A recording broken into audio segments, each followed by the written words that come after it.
اللہم صلی علی سیدنا محمد وعلی آل سیدنا محمد وبارک وسلم۔ Daily Islamic network YouTube channel پر آپ سب کو خوش آمدید۔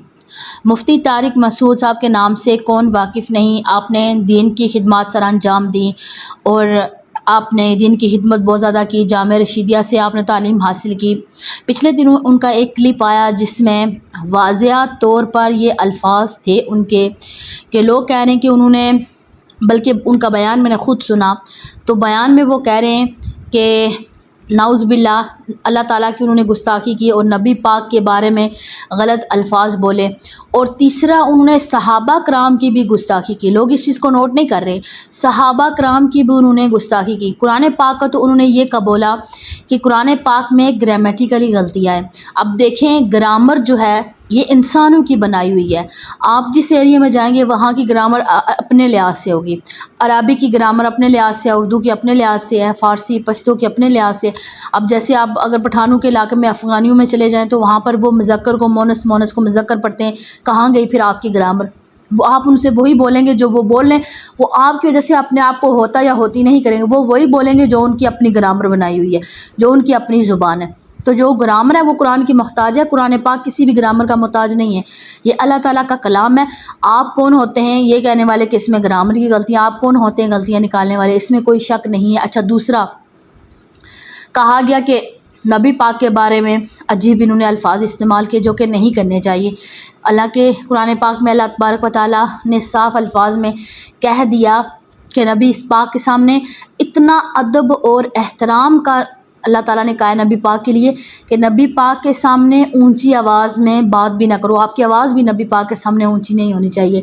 اتنا ادب و احترام کا خیال رکھنے کا کہا گیا ہے۔ پھر اللہ تعالیٰ جب وہاں پر الفاظ کچھ لوگ استعمال کرتے تھے نبی پاک کے لیے یا دوسروں کے لیے، تو اللہ تعالیٰ نے کہا کہ نبی پاک کو انظر نہ کہا کرو، کہ ہماری طرف نظر کرم فرمائیے، رائنا نہ کہا کرو۔ رائنا لوگ جیسے عام الفاظ ہوتے ہیں نا کہ ہماری طرف توجہ کیجیے، دیکھیے، یا جیسے ہم آپس میں ایک دوسرے کے الفاظ استعمال کرتے ہیں وہ ہم الفاظ اپنے والدین کے لیے نہیں استعمال کرتے۔ جیسے ہم اپنے دوستوں میں یا اپنے بہن بھائیوں میں بیٹھے ہوئے ہیں ان کو ہم اوئے، ارے، ابے ایسے طرح کے الفاظ استعمال کریں گے، لیکن ہم جب بڑوں کے سامنے بیٹھیں گے وہ الفاظ استعمال نہیں کریں گے۔ تو اسی طرح نبی پاک کے لیے اللہ تعالیٰ نے فرمایا کہ رائنا نہ کہو بلکہ انظر نہ کہو، کہ ہماری طرف نظر کرم فرمائیے۔ تو پھر یہ عجیب طرح کے الفاظ، پھر اچھا بار بار پھر کلپ ڈال رہے ہیں اور اس کی تعویلیں دے رہے ہیں، دلیلیں دے رہے ہیں، نہیں اس کتاب میں یہ لکھا ہے، اس کتاب میں وہ لکھا ہے، میں نے اپنے الفاظ سے رجوع کر لیا ہے، یعنی مذاق سمجھا ہوا ہے اس چیز کو۔ اچھا پھر کہہ رہے ہیں کہ لوگ جذباتی ہو رہے ہیں اور مجھے دھمکیاں دے رہے ہیں، مجھے مارنے کی دھمکیاں دے رہے ہیں، مجھے یہ کر رہے ہیں، وہ کر رہے ہیں۔ دیکھیں کہ اب یہ مذاق بنایا ہوا، اس طرح تو ہر دوسرا تیسرا بندہ اٹھے گا، کوئی بھی منہ سے بکواس نکالے گا اور دوسرے دن کہے گا میں اپنے الفاظ سے رجوع کرتا ہوں، مجھے معافی۔ ایسے تو نہیں ہوتا، یہ قرآن پاک کی بات ہے، نبی پاک کی بات ہے۔ ایک انسان اگر گستاخی کرتا ہے،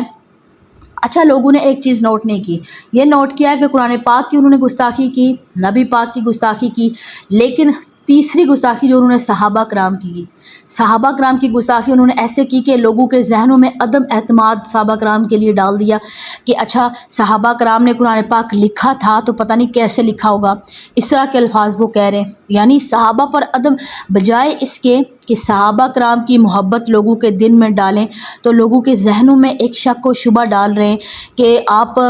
شک ڈال رہے ہیں لوگوں کے ذہنوں میں صحابہ کرام پر عدم اعتمادگی، کہ صحابہ کرام جن کو دنیا میں ہی اللہ تعالیٰ نے جنت کی بشارت دے دی، صحابہ جن کو صحابی کا جن کو لقب مل گیا اور دنیا میں ہی اللہ تعالیٰ نے صحابیوں کو جنت کی بشارت، تو ان پر یہ کہہ رہے ہیں کہ انہوں نے پتہ نہیں کیسے لکھا ہوگا، ترتیب صحیح نہیں ہوگی، اس طرح کے عجیب الفاظ وہ بندہ اپنی ویڈیو میں استعمال کر رہا ہے۔ تو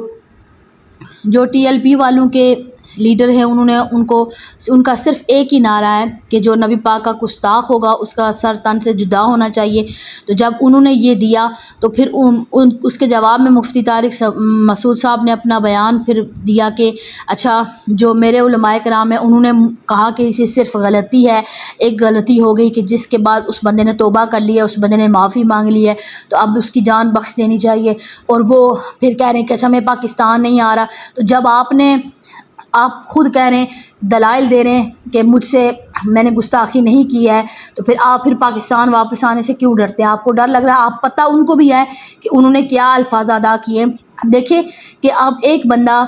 اگر ویسے کوئی بندہ جیسے کلاس میں کوئی لیکچر دے رہا ہے کسی بھی سبجیکٹ کا، فزکس کا، کیمسٹری کا، انگلش کا، اردو کا، کسی بھی سبجیکٹ کا، تو اب اس کو بولتے بولتے اگر زبان اس کی پھسل جاتی ہے، کوئی الفاظ ایسے نکل جاتے ہیں کہ جو نامناسب تھے کسی بھی سیاسی لیڈر کے لیے یا اس طرح، تو بندہ مانتا ہے کہ چلے غلطی ہوگی، اس کو کوئی سزا وغیرہ نہیں ہونی چاہیے۔ لیکن نبی پاک کے بارے میں اور صحابہ کرام کے بارے میں اور قرآن کے بارے میں جو ہماری بنیاد ہے، اسلام کی بنیاد ہے، مشرکین کو تو موقع مل گیا، وہ تو ڈھونڈتے ہیں دلائل، وہ تو کہیں گے آپ کو علماء کرام کہہ رہے ہیں کہ قرآن پاک میں معاذ اللہ گرامیٹیکلی غلطی ہیں، استغفر اللہ، تو یہ وہ ان کو تو موقع ملے، وہ کہیں گے کہ اچھا یہ بھی غلطی ہے وہ بھی غلطی ہے، وہ تو بس لکھنا شروع ہو جائیں گے کہ یہ بھی۔ اور صحابہ کرام پر عدم اعتماد کی جو دوسرے لوگ ہیں، میں نام نہیں لوں گی، دوسرے لوگ جو صحابہ کرام کے خلاف ہیں، وہ تو کہیں گے آپ کے اپنے سنی اہل سنت کے علماء یہ بات کر رہے ہیں، عدم اعتماد پیدا کر رہے ہیں لوگوں کے دل میں صحابہ کرام کے بارے میں، تو اس میں پھر آپ کیا جواب دیں گے؟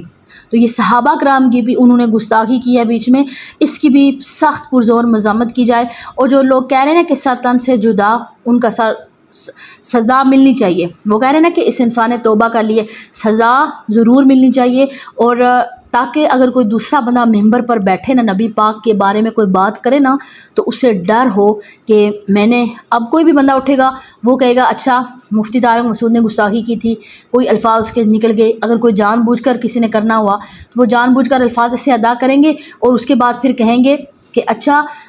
کل میں نے ویڈیو ڈالنی ہے اور میں نے توبہ کر لینی ہے اور اپنے الفاظ سے رجوع کر لینا ہے، میری بچت ہو جائے گی، کہ یہ مطلب ایک یہ ڈرامہ شروع ہو جائے گا، لوگ ایسا کرنا شروع ہو جائیں گے، یہ کوئی طریقہ نہیں ہے۔ تو جو انہوں نے کہا سعد حسین رضوی صاحب نے بالکل ٹھیک کہا کہ نبی پاک صلی اللہ علیہ وآلہ وسلم کی گستاخی، صحابہ کرام کی گستاخی اور قرآن پاک کی معاذ اللہ گستاخی، یہ کسی صورت بھی امت مسلمہ کو برداشت نہیں ہے۔ جو انسان ہماری ان تین بنیادی چیزوں پر حملہ کرے گا تو اس انسان کی پھر